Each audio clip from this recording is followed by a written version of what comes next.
Entrepreneurs, it's here. It's officially tax season. Some of you are preparing to go party for the new year. Some of you are recovering from Christmas. But this is known as tax season. Many of you have already started looking, thinking about, and trying to figure out how much money you're going to get back.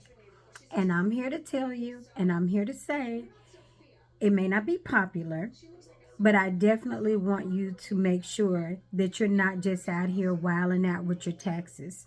Do not let a couple of $1,000s that you will only have for maybe a month make you derail your future or make bad choices that you got to live with for a complete year.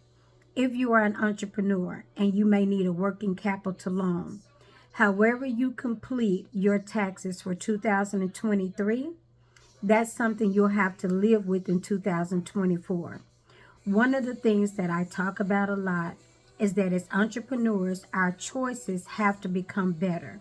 They have to be more than things that you see right now or problems that you want to solve in that moment. You have to start to think about that moment as well as see further down the road of how whatever you decide could come back and haunt you. When you don't think about or when you don't plan or when you don't think about how something could affect you, you find yourself messing up and always having to go back and fix things and always having to make a change. You should never make a million changes in one year. You shouldn't have to. And by that, I mean, okay, I start out this way and now I'm switching banks. I start out here and now I'm switching this. I started here and now I'm switching that.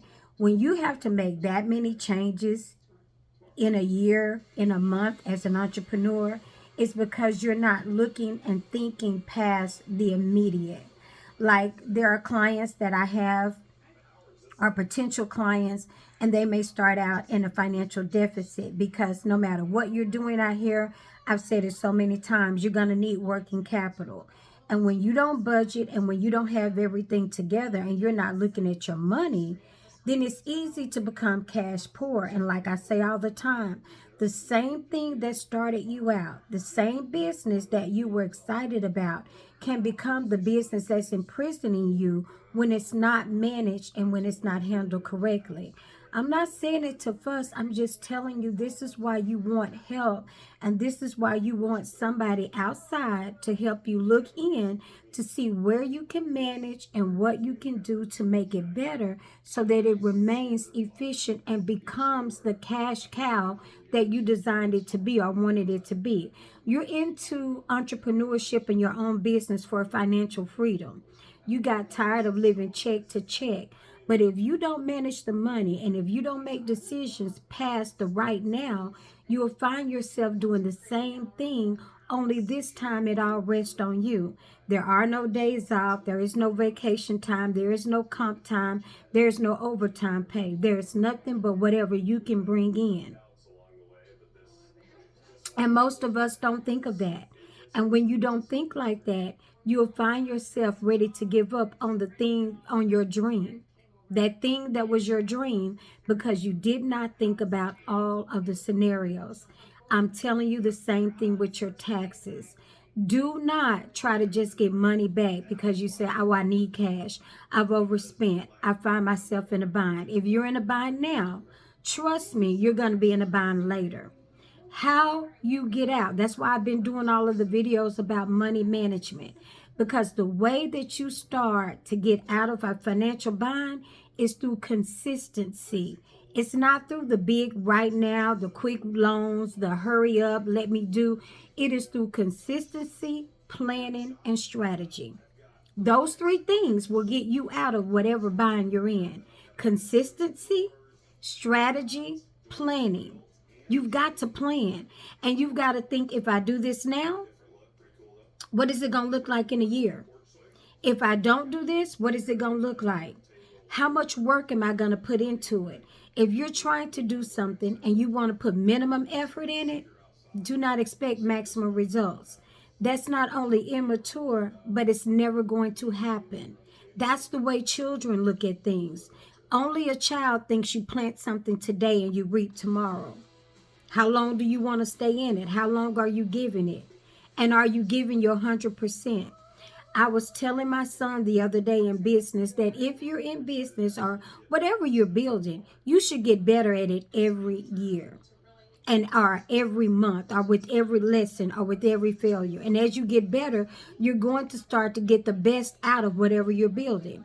Be it a business, be it working on your job, whatever you're doing, every year you should learn from your lessons. This is the time to reflect. A lot of people, like I said, you're planning a party and you're screaming about a new year when you haven't even reflected on what you did in 2023, what you should have done, what you didn't do, and understanding that whatever it is you planted, whether you planted good seeds that are going to grow and be productive in 2024, or whether you planted seeds that are going to become weeds to choke you out. You need to reflect and see and figure out what you can do, how you can change, what you can correct. Not looking at the 2 digits behind the year, what's on the inside of you. Not looking at the people around you or blaming others or the people that you connected with. What about you? What do you bring to the table? What are you doing different? If you're doing the same thing and you're just trusting that, oh, I'm going to do the same thing but do it better, you're going to have the exact same year you had before and the ones that you've had previously. So when it comes to your taxes, let's be wise. Let's make better choices. Do not try. I know a lot of you go out there, you do it online because you want to look at your refund and you want to be in control. You want to keep playing with it to make sure that you get the maximum amount you can get. There are people who have told you, oh, I got $10,000 back. I got this, I got that. I'm telling you, if you don't see it, then don't believe it. I don't know why people lie. Trust me, I have been dealing with that in the last month. Like, why do people go out of their way to tell you things that are not true? And people will tell you that about refunds. So tell them the next time they tell you how much they got, say, well, let me see it. Show it to me. That way, at least I know that you're telling me the truth and I can, look and see what maybe you've done. There are too many people out here that are doing taxes because it's easy, it's a side hustle, and they don't have any skin in the game. And they'll tell you anything you want to hear to get whatever.